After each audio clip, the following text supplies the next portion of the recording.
തിരുവിതാംകൂർ രാജാക്കന്മാർ പട്ടും പരിപട്ടവും നൽകി സഹധർമ്മിണികളാക്കുന്ന നായർ സ്ത്രീകൾക്കായി പണിതിരുന്ന കൊട്ടാര സദൃശമായ ഭവനങ്ങളെയാണ് അമ്മ വീടുകൾ എന്ന് പറഞ്ഞിരുന്നത്.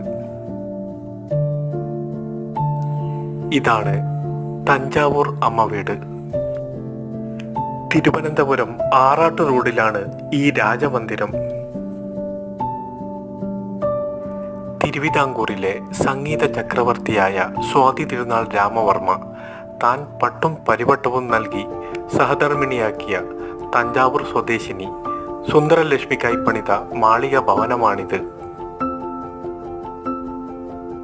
കെട്ടിലും മട്ടിലും വൈവിധ്യമാർന്ന അമ്മ വീടുകൾ തിരുവിതാംകൂറിൻ്റെ മുഖമുദ്രയാണ്.